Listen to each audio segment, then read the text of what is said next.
Cette année 2024 qui est tournée sur le signe du sport, on a eu envie de vous proposer un format plus long en faisant intervenir des sportifs de haut niveau pour qu'ils nous expliquent quels sont les outils, quelles sont les techniques qu'ils utilisent qui leur permettent de devenir aussi bons, voire même excellents dans leur sport. Est-ce que c'est mental, est-ce que c'est physique, est-ce que c'est la préparation, la récupération ou le staff autour? Dans chacun de ces formats, on vous expliquera les petits outils que vous pourrez aussi mettre en place dans votre mode de vie. Et pour aujourd'hui, je suis avec Mathis. Salut, merci d'être avec nous aujourd'hui. Salut. Et raconte-nous d'où tu viens, qu'est-ce que tu fais de bon en termes de sport? J'habite à Annecy, c'est ma 7e année de trail, donc je fais plutôt des longues distances, plutôt de l'ultra trail parce qu'il y a un peu plus cette notion d'aventure. Quand tu nous parles d'ultra trail ou de longue distance, pour que les gens qui nous écoutent puissent avoir une ordre d'idée, on parle pas du 10 km de Paris, j'imagine? Non, c'est plus de 100 km en montagne, je dirais. Un vrai ultra pour moi, c'est quand il y a une vraie nuit complète dehors. Ah bah ok, et quand tu dis le dénivelé, ça correspondrait à quoi? Bah pas loin de 10 000 mètres de dénivelé. 10 000 dénivelé. Ça commence. Est-ce qu'on c'est bien vrai, j'ai entendu ça, que 1000 mètres de dénivelé, c'est comme si sur une course, tu rajoutais à peu près 10 km. En termes de temps, ouais, c'est pas mal. Quand tu fais 10 km de dénivelé, tu rajoutes 100 km en de course. C'est ça. C'est énorme. Bah si on prend un ultra trail classique, c'est 170 km. Ok. Et 10 000 mètres de dénivelé, donc en termes de temps d'effort, ça correspond, enfin de kilomètres effort, ça correspond à 270 km à plat. Non, mais vous allez voir dans cette vidéo et ça va être hyper pertinent. Comment est-ce qu'on peut faire des efforts aussi difficiles, aussi longs? À quoi vous pensez niveau résilience pour ne pas craquer, ne pas lâcher? Ce que je vous propose, c'est que tu nous donnes tous tes outils par rapport à ça. Avec plaisir. Je réalise cette vidéo avec LPG Médical, un fabricant français de solutions high-tech à destination des kinés, avec qui je collabore depuis plusieurs années maintenant. Pour commencer, raconte-nous déjà une semaine d'entraînement type, à quoi ça correspond? En termes de volume, c'est à peu près 20-25 heures d'entraînement. Ok. Et avec 170 km à pied. Ouais. Et 10 000 mètres de dénivelé environ, et avec ça je rajoute un peu de vélo pour faire un peu plus de volume, et un peu de ski de rando l'hiver aussi parce que c'est sympa le ski. Ok, donc ça c'est peut-être le côté le plus ludique que tu fais pour essayer de varier un petit peu, c'est ça? C'est ça. Quand tu cours autant, à quoi tu penses? À titre personnel, alors une fois encore, je me compare à un mec qui a des années-lumière de mon niveau, mais je sais que j'ai aussi beaucoup de patients qui sont dans cette situation où quand on court, on n'aime pas courir, on a mal, du coup on pense qu'on a mal, du coup le temps il passe pas, t'as l'impression que t'as couru 1 heure, ça fait que 3 minutes que t'es parti de chez toi. Toi, quand tu cours depuis aussi longtemps et des tels volumes, tu te mets des musiques, des podcasts, tu penses à autre chose, raconte-nous un peu. Ouais, j'aime bien écouter du son en courant quand je suis tout seul. Je dirais que je fais à peu près 60% de mes sorties solo et 40% avec d'autres gens. Okay. J'aime bien varier, si je fais que des sorties solo, je sens que ça me manque un peu d'être avec d'autres. Donc j'aime bien varier les deux. Et j'aime bien être... c'est un peu du temps pour moi, où du coup ouais, je vais écouter mon son, je vais écouter des podcasts, parfois juste pas écouter de musique aussi, et juste profiter d'être... Souvent je cours en montagne, c'est beau, c'est pas comme à Paris entre deux immeubles. Je confirme tout à fait ce que tu es en train de me raconter. Et en fait le temps passe plus vite quoi. Du coup t'as hâte de te retrouver au sommet, et ouais tu penses un peu à comment tu te sens, au niveau des sensations...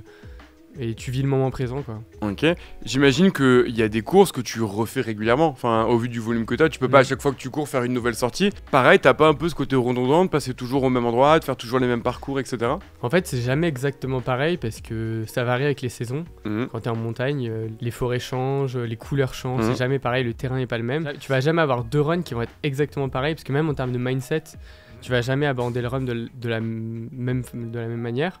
Donc parfois t'auras un peu moins envie.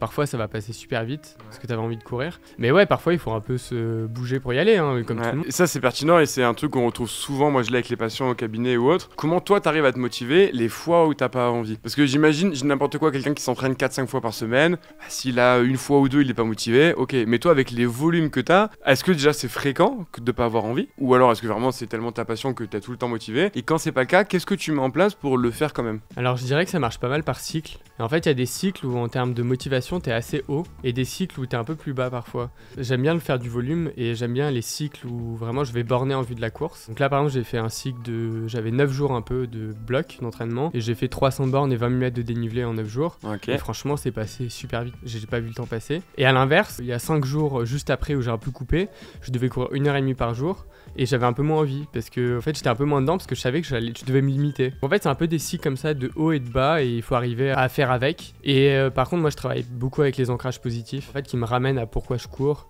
et du coup quand c'est dur je pense à ça justement, et ça me permet de remettre les choses dans le contexte et de me dire que j'ai de la chance au final d'aller juste courir, alors qu'il y en a d'autres qui ont soit des boulots beaucoup plus pénibles, soit ils peuvent pas courir parce qu'ils sont malades ou voilà. Donc ouais, j'essaie de penser à ça, et en fait ça permet de prendre du recul et tu dis en fait j'ai de la chance d'avoir mal aux jambes et de devoir me forcer à aller courir entre guillemets, mais je suis quand même en bonne santé, je suis jeune. Ok.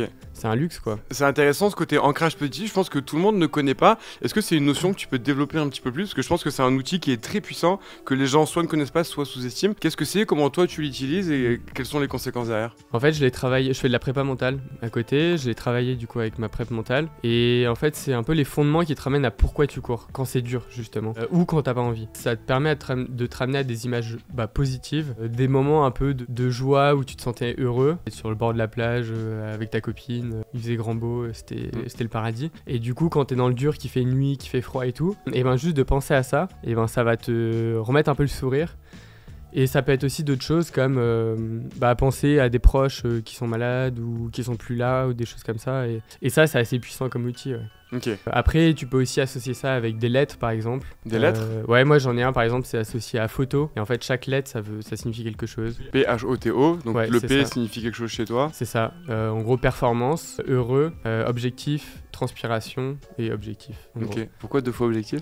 C'est 2 objectifs parce différents que non, c'est les mêmes, mais...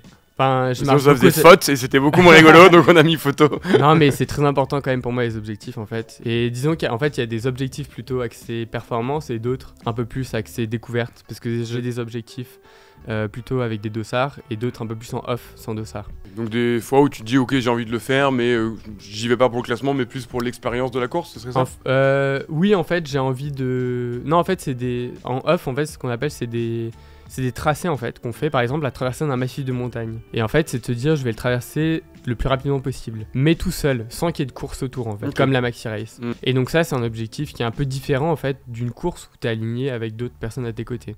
En fait tu vas plus te battre contre un temps que contre d'autres personnes. Tu vas essayer de battre un record par exemple qui existe déjà. Ah un peu comme quand les gens sur ce travail ils veulent être numéro 1 d'un tracé etc. C'est ça. C'est ce qu'on fait nous à Paris à Montmartre, tu vois, c'est à notre échelle. Ok je vois bien. Et donc toi par exemple si tu vas prendre une course qui est difficile où vraiment tu es en difficulté et qui est très longue, des dizaines d'heures tu nous disais tout à l'heure, donc de temps en temps tu vas avoir un down de motivation et donc tu vas repenser à des moments positifs de ta vie et ça va te permettre derrière de te remotiver à courir.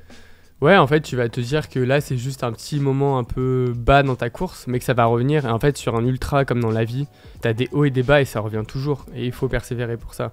Si t'abandonnes, tu verras pas le haut. Donc, c'est ça, en fait, il faut se forcer à faire avec ce bas et à limiter un peu la marée basse pour pouvoir remonter derrière, quoi. Est-ce que ça, dans le trail de haut niveau, dans les compétiteurs, c'est un élément clé qui peut faire la différence? Ou alors, c'est un truc, entre guillemets, tout le monde maîtrise pour arriver au niveau auquel vous êtes? Non, moi, j'en suis persuadé que c'est un élément clé parce que pas tout le monde a la chance de faire de la prépa mentale ou ne s'investit pour le faire parce que ça coûte un peu de temps, d'argent.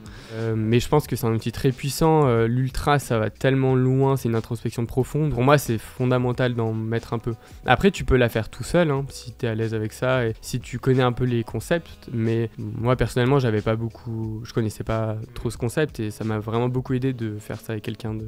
Ok. Alors, je connais pas ultra bien et du coup, volontairement, je vais me faire un peu l'avocat du diable. Mais là, en fait, on est en train de se dire, bon, c'est difficile, pense à un truc positif, ça va aller. J'ai limite envie de dire à un mec déprimé, arrête de déprimer, ça ira mieux. Tu vois, à quel point est-ce que quelqu'un qui est pas motivé, si on prend une échelle un peu plus lambda, quelqu'un il est 18h, il faut qu'il aille s'entraîner, il a la flemme, il a la journée dans les pattes, le fait d'aller penser au pique-nique qu'il a fait avec sa maman il y a 30 ans, à quel point ça peut être efficace, ou alors à quel point il faut aussi qu'il l'ait travaillé et qu'il ait mis des process en place. Tu vois ce que je veux dire? Pour que ça marche, en fait, il faut que ça soit vraiment profond en soi. Si c'est juste un souvenir de vacances comme ça, ça va pas aider. En fait, il faut vraiment que ce soit quelque chose de profond qui nous parle. Mais ça, c'est dur à trouver.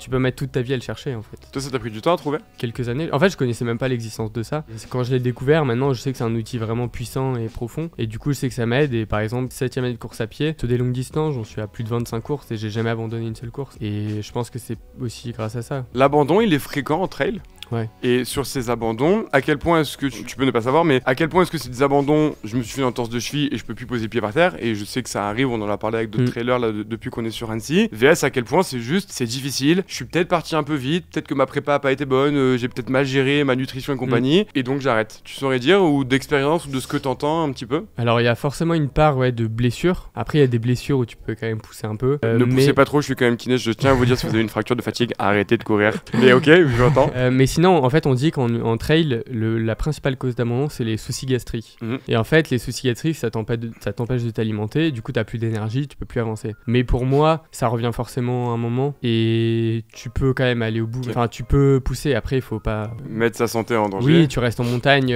ça sert à rien d'aller jusqu'à devoir appeler l'hélico pour aller t'élitroyer, quoi. On est dans un terrain dangereux en montagne, mais pour moi les gens devraient quand même plus se pousser. À mon avis, il y en a beaucoup en fait qui n'ont même pas l'existence de la limite qu'ils ont. Ok.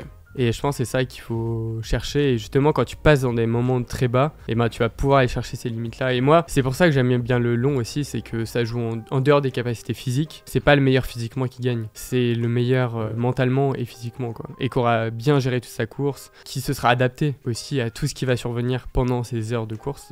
Et c'est ça qui est ultra intéressant. C'est intéressant, on le retrouve dans le CrossFit, qui est un sport que je maîtrise un petit peu mieux, où nous, on est peut-être un peu à l'inverse de vous. Vous faites des trucs en fait qui sont très simples, mais vous les faites pendant tellement longtemps qu'en fait c'est ultra dur. J'exagère un peu, mais c'est un peu l'idée. Là où nous, on va plutôt faire des choses qui sont très dures, mais très très courtes. Tu vois, on va faire des efforts très intenses pendant 3-4 minutes. Donc pour toi, c'est même pas un échauffement. Mais par contre, pendant ces 4 minutes, en réalité, quand t'as le cardio qui monte très très haut, c'est pas tu vas mourir si t'en fais 5 de plus de burpees. C'est juste qu'en fait, t'es tellement inconfortable sur sa haute intensité que ton corps, ton cerveau te dit arrête-toi. Et les meilleurs crossfitters sont aussi ceux qui arrivent à ne pas écouter ces symptômes-là de je suis crevé, j'ai le cardio très très haut, j'arrive pas à respirer, je suis pas bien, j'ai les muscles congestionnés, mais je fais 3 reps de plus, je pousse encore sur 5 mètres, sur 10 mètres. Et au final, ce mental est aussi très présent, mais c'est pas la même échelle d'intensité, de difficulté. Ouais, mais c'est tout aussi important de savoir, en fait, d'avoir l'habitude d'être dans l'inconfort. Là, quand tu t'entraînes, à quel point est-ce que tu vas te pousser dans l'inconfort pour te préparer, parce que ça va être pendant la course,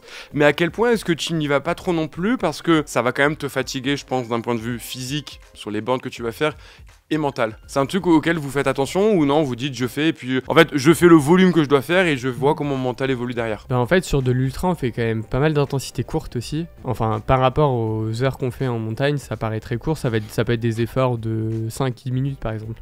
5 fois 5 minutes au seuil, c'est un effort qui est quand même inconfortable. Et si t'as l'habitude de le faire, ça passe bien, mais quand t'as pas l'habitude, ou alors t'as du mal à monter aussi haut. Donc je dirais qu'on s'habitue quand même dans nos entraînements à nous mettre dans le rouge en fait. Parce que sinon le jour de la course tu sais pas comment réagir en fait. Tu sais pas est-ce que je peux continuer, est-ce que... Normalement le jour de la course, en fait tu peux te mettre dans le rouge, mais t'as toujours une toute petite marge un peu que t'élimines juste dans les 2 dernières heures de course quoi. Okay. Mais avant ça, il faut quand même être lucide. Si t'es plus du tout lucide, tu vas forcément faire des erreurs par coup, tu vas te perdre, tu vas pas avoir un fanion ou tu vas oublier de manger, de boire. Donc tu dois toujours garder un minimum de lucidité. Sur du court là, tu peux aller all-in. Court pour toi, c'est combien? Moins de 40 km. Ok, ça me va bien. Par rapport à ça, il y a un débat qu'on entend de temps en temps sur les réseaux sociaux. Moi, je crée du contenu régulièrement sur Instagram et j'essaye de faire bouger les gens. Et t'as des contenus qui essayent d'opposer ou qui expliquent aux gens qu'il y a une différence entre le fait d'être motivé et le fait d'être discipliné. Est-ce que toi, tu saurais dire si t'es plus motivé ou si t'es plus discipliné dans ta pratique? Je suis plus discipliné. En fait, la motivation, c'est trop variable avec le temps, avec les cycles justement. Donc t'as des cycles où t'es hyper motivé, t'as des cycles où tu l'es moins. Alors que la discipline, c'est constant. Et en fait, ça te permet de, justement, en utilisant la discipline, ça te permet de limiter ses hauts et ses bas. Et en fait, c'est important parce que si t'as trop de hauts et de bas, et ben en fait, dans les hauts, tu vas vouloir en faire trop, et dans les bas, tu vas en faire moins. Alors qu'en fait, pour performer en trail, il faut être le plus régulier possible. Donc il faut être le plus discipliné possible en fait. Ça veut dire que quand t'as 4 heures à faire, t'es hyper motivé, tu vas pas faire 8 heures. Et quand t'as 2 heures à faire, tu vas pas faire 30 minutes quoi. Et en fait, c'est la discipline qui te permet de faire ça. Du coup, de faire le temps imparti. C'est super intéressant, j'avais jamais pensé, c'est bête parce que c'est mon métier, j'avais compris ce côté motivation, en effet c'est en dents de scie, un coup t'es motivé, il fait beau, tu vas courir, le lendemain il pleut, t'es moins motivé, mais j'avais pas lié ça avec la contrainte mécanique qui est plus que moi en tant que kiné, j'essaie d'évaluer, tu vois, on en parle beaucoup, quand il y a une blessure, c'est qu'on met trop de stress mécanique sur un tissu, et le côté t'es très motivé, t'en mets beaucoup, t'es pas motivé, t'en es moins, c'est en fait la pire chose à faire, et c'est l'une des erreurs que font souvent moi les coureurs que j'ai au cabinet, c'est je cours un peu, j'ai mal, j'arrête de courir le temps de plus avoir mal, puis je recours beaucoup parce que ça fait longtemps que j'ai pas couru, et il faut que je rattrape mon retard, et donc j'ai remal, et donc j'arrête pendant un mois, et en fait ils font toujours ce j'en fais trop, j'en fais pas assez, j'en fais trop, j'en fais pas assez. Là où ils devraient plutôt, d'un point de vue mécanique, plutôt aller courir 3 km tous les jours, ça leur ferait beaucoup plus de bien. En fait, c'est un petit peu ce que tu nous expliques avec la discipline. La discipline, c'est régulièrement un effort, même s'il est peut-être un peu moindre que ce que vous feriez en étant motivé. Par contre, sur les semaines, les mois et les années d'entraînement que vous allez avoir, ce sera beaucoup plus efficace. Et d'ailleurs, ça me fait penser à une étude, c'est David Laroche qui en parle, elle a été très intéressante. Je te l'explique, ils prennent des gens et ils vont leur demander de faire des choix, justement pour tester un petit peu leur motivation. Et juste avant, il y avait un premier groupe qui devait aller faire l'épreuve, et le deuxième groupe, avant ça, il devait résister au fait d'aller manger un gâteau au chocolat. Donc Ok. ça paraît tout bête, il y a un gâteau au chocolat, bon bah voilà, j'ai envie de le manger mais je le mange pas. Et donc ce deuxième groupe qui avait déjà eu un élément contre lequel il devait lutter, était moins motivé ou moins discipliné dans un deuxième temps. Un petit peu comme si on avait une jauge journalière d'éléments contre lesquels on pouvait lutter, mais qui s'épuisaient à fur et à mesure. Ce qui veut dire que si le matin, je dois me prendre de l'énergie pour faire quelque chose que j'aime pas, qu'ensuite le midi, je me prends de l'énergie pour ne pas manger un gâteau, que l'après-midi, je me prends de mon énergie pour résister à un patron qui me met peut-être plus de pression, etc. Mais en fait, ma jauge en fin de journée, quand je dois aller m'entraîner, est complètement vide. Et même si je suis plein de bonne volonté, je ne peux plus parce qu'en fait, ma journée a épuisé mes réserves et je suis à plat. Et donc, je me retrouve à 21h à dire, bon, je me suis pas entraîné et j'irai le lendemain. Et je pense à ça parce que du coup, si on prend cette expérience et qu'on la transfère à votre échéance qui est votre compétition à un instant donné, est-ce que par exemple, chez toi, tu te dis, ok, peut-être que les jours précédents, je vais peut-être moins me priver de certains trucs, être moins discipliné sur certains, refaire un stock d'énergie et pouvoir distribuer un maximum pendant la compète. Tu vois ce que je veux dire? C'est super intéressant ce que tu dis. En fait, moi, ça me fait penser à pas mal de facettes. Ouais. En fait, on parlait de motivation et de discipline tout à l'heure. Et en fait, c'est génial d'être discipliné, mais ça a ses limites. Ça veut dire que tu peux aller au burn-out après. Personnellement, j'en parle parce que je l'ai vécu. Et en fait, quand tu veux toujours en faire plus, au bout d'un moment, ça tient plus, quoi. Et c'est contre ta volonté, quoi. On dit d'ailleurs que ceux qui font des burn-out, c'est ceux qui étaient le plus disciplinés. Parce qu'ils vont chercher très loin dans leurs limites. Mais en fait, au bout d'un moment, ça explose d'un coup. Et du coup, faire attention à ça. Et il faut aussi s'écouter. Mais du coup, le plus dur, c'est comme dans la vie, c'est l'équilibre, quoi. Donc, arriver à trouver l'équilibre entre est-ce que c'est juste que j'ai la flemme d'aller courir parce que j'ai une journée difficile, ou est-ce que vraiment, si je continue à aller courir, à me forcer pendant 2-3 semaines, en fait, je vais me dégoûter. Quoi. Bon, ce que je te propose, c'est d'aller tester si t'es, je sais pas, discipliné ou motivé, mais en tout cas, ce que tu vaux quand il faut résister. Allez, avec plaisir. C'est parti. Ok, Mathis, j'espère que t'es prêt. On va tester un petit peu justement ton mental, ta résilience. Je te laisse t'installer sur la machine directement. Donc là, le but du jeu pour toi, ça va être d'être le plus stable possible. Okay. Le plateau va bouger dans toutes les directions, de manière très aléatoire. Mais surtout, en même temps, il va falloir que tu viennes éteindre les blaze pods à fur et à mesure, sans perdre ni le regard, ni l'équilibre en bas. Okay. Donc tu vas voir, il y a un côté coordination, mais surtout haute intensité sur la difficulté à gérer tous les éléments. T'es prêt? Allez, on va s'amuser. On est parti. Je sais pas le terme que j'aurais utilisé, mais on en reparle dans quelques minutes. Ok, reste bien bas sur tes appuis. Descends encore plus bas. Descends plus bas encore. Voilà, nickel. Allez, essaie d'aller un chouïa plus vite. Reste bien centré au niveau de la cible. Encore. C'est bien. Allez. T'es trop dans le rouge, Descends plus bas sur les appuis. Descends. Voilà, garde ça. Plus bas encore. Oui, garde ça ici. C'est bien sur les appuis. Allez, essaie de pas sortir du rond. Ouais. Encore. Allez, 3, continue. 2, 1, nickel. Ok, tu te mets en fente, jambe gauche devant à ce niveau-là, jambe droite derrière. Descends beaucoup plus bas. Vas-y, descends, avance un peu ce pied. Ok, on y va. Plus bas encore, vas-y. Allez, 30 secondes. Descends. Oui. Bien. Allez, essaie de pas sortir de la cible, t'es trop vers l'arrière. Mets plus de poids vers l'avant. Avance ton genou ici. Oui. Bien, descends plus bas, oui, encore. Et redescends. Ouais, je veux pas que tu sentes mon doigt ici. Okay. Bien ça, super, garde ça. Attention, allez, 5 secondes. Encore, bien. Ok, on inverse. Avance un tout petit peu. C'est parti. Allez, un peu plus bas ici, avance un peu le genou là. Bien. Allez, t'es trop vers l'avant. Recule un peu les fesses, continue de descendre. Voilà, super. Allez, tu tiens. Allez, t'es pas dans le rond là. Reste plus centré. Allez, tu tiens encore 10 secondes. Bien bas. Oui. Accroche-toi. Perds pas l'équilibre. Reste bien au niveau du centre. Encore. 3, 2, c'est bien. Ok, et là pour finir, tu te mets sur l'arrière. Les deux pieds plutôt resserrés. Ok. Allez, go, reste bien au centre, descends beaucoup plus bas, descends. Ouais, c'est bien Mathis, continue. Reste en bas. Oui, bien, garde ça. Encore. Allez, encore, continue. Redescends un petit peu. 3, allez, 2, ouais, très bien. 1, et tu relâches. Nickel. Ça va? Ça sent bien, hein? Comment tu t'es senti? Ça va, ça fait la chaise, quoi. Plutôt pas mal sur ta stabilité. Donc maintenant par rapport au blaze pod, t'étais à près à 50%, donc mais bon, c'est peut-être pas sa spécialité les bras, ok, je l'entends. Par rapport aux jambes, sur la première où t'étais en squat, t'étais pas mal, 70%. Par contre, dès qu'on part en fente, là t'es moins ouf. J'ai pas dit mauvais, j'ai dit moins ouf, 49%. L'autre côté, 43%, donc encore moins bien. Et quand je te remets pied serré derrière, on retrouve du 87%. Donc c'est intéressant, tu vois, j'aurais pensé que chez un trailer, tu aurais été peut-être meilleur limite ou avec moins de différence entre avant-arrière et pied parallèle. Toi, comment tu t'es senti sur ça? Non, moi j'ai préféré, je trouve, les pieds parallèles. Ouais, donc tu as préféré là où tu étais vraiment. Ouais, bah, je fais un peu d'équilibre, de mobilité et tout, du coup j'ai plus l'habitude de ça plutôt que les fentes. Ouais. J'en fais pas beaucoup moi. Ah, donc t'étais mieux pied parallèle. Ouais, c'est et ça. t'étais moins bon en fente. Ouais, oui, donc c'est cohérent avec ce qu'on a ressenti sur la machine. Ok, nickel. Bah écoute, ça me va bien.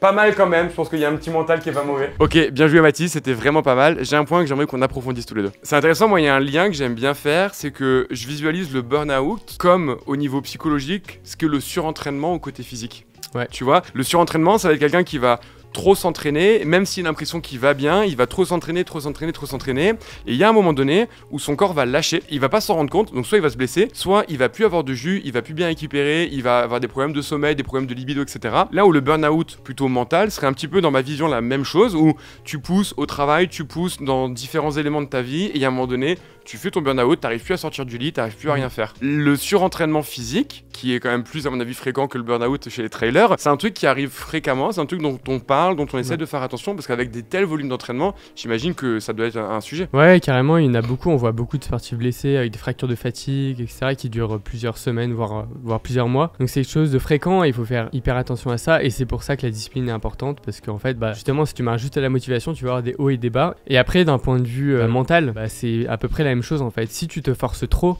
parce que t'es fort mentalement en fait, t'arrives à te forcer malgré le fait que t'aies pas trop envie. Si tu te forces trop pendant plusieurs semaines, plusieurs mois, et ben au bout d'un moment ça te rattrape en fait. Et c'est très dur par rapport à la blessure physique, c'est que t'es pas blessé en fait. Ouais. T'es en bonne santé, tu peux y aller et c'est ça qui est le plus dur. Mais du coup pour revenir à tout ça, je dirais que le plaisir est fondamental et il faut arriver à jouer sur l'équilibre. Et donc arriver à se connaître et à savoir si juste là t'as la flemme ou si vraiment ça fait plusieurs fois que tu te forces et que t'as trop de charges avec ta vie perso, ta vie pro. Faut garder le plaisir et arriver à trouver l'équilibre de tout ça. On n'est pas tous des athlètes de haut niveau à avoir beaucoup de temps pour s'entraîner. Donc faut pas vouloir à tout prix faire comme ces athlètes élites qui ont du temps. Et moi je connais beaucoup qui ont divorcé et ont du mal à avoir leur vie de famille à côté ou même ont du mal à bosser parce qu'ils sont trop occupés à penser au trail et à s'entraîner. Donc ouais, c'est pas facile de trouver l'équilibre de tout ça et il faut arriver en fait à trouver son meilleur niveau personnel mais par rapport à son emploi du temps et ses contraintes qui sont en fait pas, il faut pas les voir que comme des contraintes. On a la chance d'avoir des enfants, une femme. Merci de préciser que c'est une chance d'avoir des enfants. Non mais c'est vrai, parfois dans le trail j'en entends, ils sont là moi j'ai pas encore d'enfants mais j'en entends, ils sont j'ai mes gosses et tout, c'est relou pour m'entraîner. Je trouve ça un peu dommage de le voir comme ça quoi. Après évidemment chaque famille, chaque personne gère à sa manière, mais c'est vrai que à partir du moment où tu as un objectif qui est chronophage, que ce soit un sportif de niveau, que ce soit un auto-entrepreneur qui décide de lancer une start-up, un projet et qui va y mettre du temps, cet équilibre entre vie pro, vie perso et sa santé est compliqué. Moi je les pense beaucoup, tu vois, aux youtubeurs, il y a des gros youtubeurs qui ont investi un temps pas possible et en fait ces dernières années ils ont été nombreux à faire des transformations physiques et en fait j'ai eu l'impression que dans le milieu de YouTube il y a eu un moment où tous les youtubeurs ont commencé à parler du burn-out, de la charge mentale et à prendre soin de leur santé. McFly et Carlito qui sont des gros youtubeurs s'y sont mis, Inoxtag s'y est mis, tu vois, t'en as plein comme ça qui se sont mis à faire attention à eux, qui en plus sont documentés en vidéo et c'était des gars qui pensaient tellement et c'était des gars qui travaillaient tellement qu'ils avaient complètement délaissé leur santé et il y a un moment donné, soit parce qu'ils ont atteint leurs objectifs, soit parce qu'ils ont su faire un pas en arrière. Des fois, t'es tellement la tête dans ton objectif que tu peux des fois omettre certains éléments, ta famille, tes enfants, ta santé, et ça peut soit amener des problèmes, les ruptures dont tu nous as parlé, ou alors d'autres problèmes plus perso, des burn-out ou des blessures. Toi là-dessus, quand tu nous as dit que tu étais plutôt discipliné, j'aurais tendance à penser que tu peux soit avoir une discipline, ça va peut-être un terme genre soit un objectif futur, donc je veux être le numéro 1 mondial de trail, ou alors une autre cause de discipline, ce serait ok, je veux faire ça parce que quand j'étais jeune, tout le monde se moquait de moi et je veux prouver au Emric d'il y a 20 ans qu'il en est capable et donc c'est un combat personnel. Est-ce que toi c'est un truc auquel tu fais gaffe et est-ce que tu as des sources comme ça d'éléments auxquels tu penses qui te font être discipliné et pas seulement motivé? Ouais, carrément. Moi, j'ai commencé le trail quand j'avais 20 ans et c'était en hommage de ma mère qui est décédée d'un cancer quand j'avais 10 ans. Et en fait, je m'étais dit que je voulais finir l'UTMB en moins de 5 ans. Je m'étais donné 5 ans parce qu'elle a été malade pendant 5 ans. Et du coup, ça avait du sens pour moi et c'était un peu mon combat pendant 5 ans. Et donc, du coup, pendant ces 5 années-là, j'étais ultra motivé et ultra discipliné, quoi. Donc, déjà, merci de nous partager ça. C'est vraiment senti de ta part. Et donc là, t'avais les deux curseurs qui étaient à fond. Ouais, carrément. Et du coup, j'ai progressé très vite. Et donc, je me suis retrouvé sur la ligne de départ de l'UTMB au bout de 4 ans, avec un dossard élite, avec les meilleurs au monde et tout à côté. Ouais, et je m'attendais pas du tout à progresser aussi vite, etc. Et donc, ouais, j'avais cette envie profonde et cet ancrage profond en moi, du coup.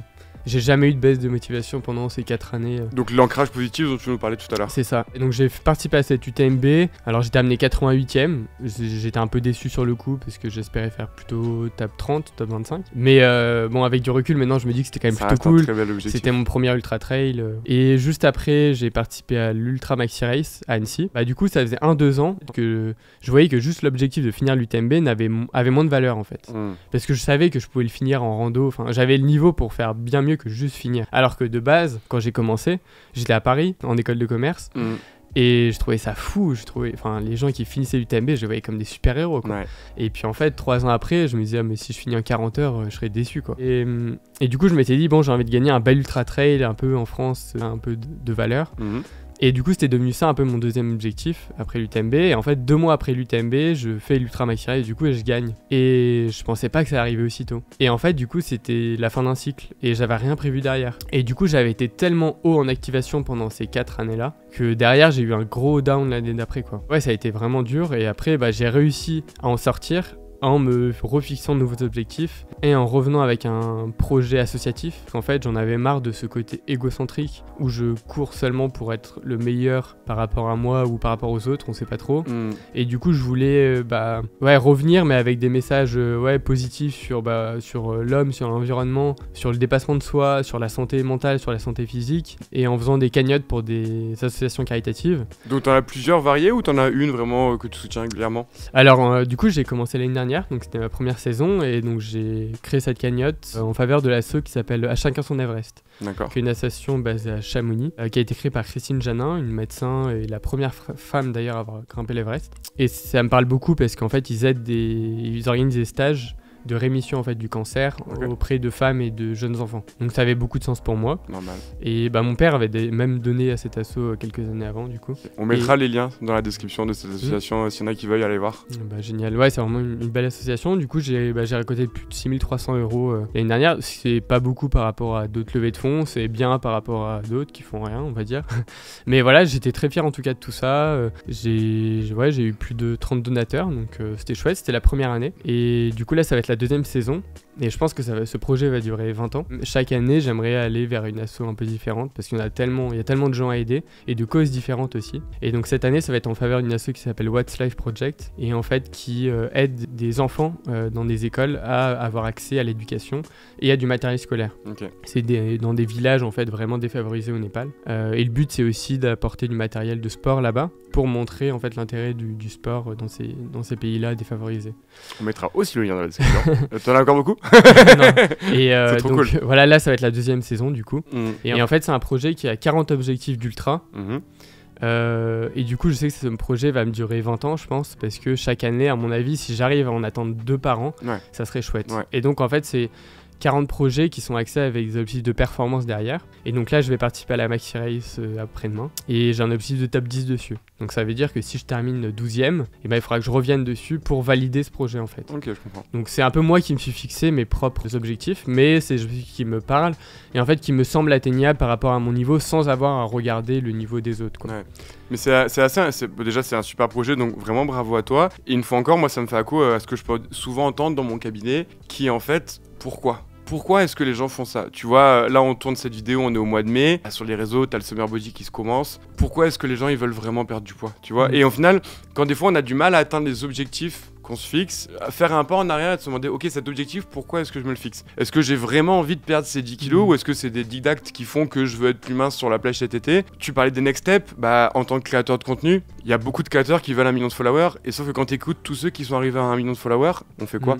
Est-ce qu'on fait 2 millions? Est-ce qu'on fait 10 millions? Et en fait, on pense que c'est l'objectif final qui va nous rendre heureux. Et la plupart, une fois qu'ils atteignent leur million de followers, à la veille, ils étaient à 999 999. Le lendemain, ils sont à 1 million, il se passe rien. Tu vois, et je pense qu'il y a aussi à quel point t'aimes le process pour t'emmener à ton objectif, tu vois. Évidemment, ça va jouer sur ta discipline parce que t'as un objectif long terme, mais vraiment, et là, je vous invite à ceux qui nous écoutent à vous demander, ok, j'arrive pas à faire ça, mais en fait, pourquoi est-ce que tu veux faire ça? C'est quoi la vraie raison? Et des fois, c'est nos parents qui nous ont fait penser qu'il fallait absolument faire médecine. Des fois, c'est, ok, on nous a dit qu'il fallait faire tel sport, mais au final, moi, mon médecin, il m'a dit de nager, mais j'aime pas nager, et donc au final, je nage pas. Ouais, mais au final, si t'as mal au dos, il y a plein d'autres sports qui peuvent te faire du bien qu'aller nager. Donc vraiment, tu vois, ça fait vraiment écho à ce que tu me racontes. C'est la raison pour laquelle on veut faire. Ça va aussi vous permettre de moins devoir vous forcer, parce que ce sera beaucoup plus en lien avec vos valeurs, vos objectifs. Et là, ce que tu nous racontes, pour moi, c'est hyper parlant. Ouais, mais en fait, ça revient aux ancrages positifs et aux ancrages de pourquoi tu le fais. Et plus c'est profond en toi, et plus ça a du sens, et plus en fait, tu vas être motivé. Pour moi, je pense que les clés, c'est d'avoir des objectifs à court terme, moyen terme et long terme, mais vraiment qui te parlent, quoi. Et c'est pour ça que je me suis fixé cet objectif très long dans le temps et qui paraît inhumain, mais je le vois vraiment step by step, quoi, chaque année après chaque année, et puis on verra. Mais je sais que ça va me motiver à long terme et que je vais pas me retrouver comme en 2022 à plus avoir rien après, quoi. Et donc je pense que c'est vraiment la clé, ouais, vraiment des ancrages profonds en toi et quelque chose qui est pour toi, pas pour les autres, quoi. C'est pas pour tes parents, parce que ça va durer un moment, mais ça va pas durer toute la vie. Et par rapport au corps, moi j'aime souvent dire à mes patients, je pense qu'on surestime ce que notre corps peut faire en une semaine ou en un mois, mais qu'on sous-estime totalement ce qu'il pourrait faire en un an ou en 10 ans. Et c'est vraiment, une fois encore, c'est bien d'avoir le côté court terme, parce que de te fixer qu'un objectif, ok, dans 20 ans je veux faire ça, c'est des fois dur de rester dedans. Motivé. Mais par contre, sur le long terme, les objectifs qu'on est capable de se fixer et l'évolution qu'on peut avoir, que ce soit personnel, que ce soit professionnellement, que ce soit dans sa famille, sont énormes. Donc les possibilités aussi. Oui, bien sûr. Et après, pour durer aussi, je pense que c'est hyper important d'avoir un bon équilibre de vie, d'être heureux et de prendre du plaisir dans chaque jour de sa vie, quoi, et de voir chaque jour que tu te rapproches de ton objectif, mais qui n'est pas un point final, en fait, qui est juste une étape. Et ça te permet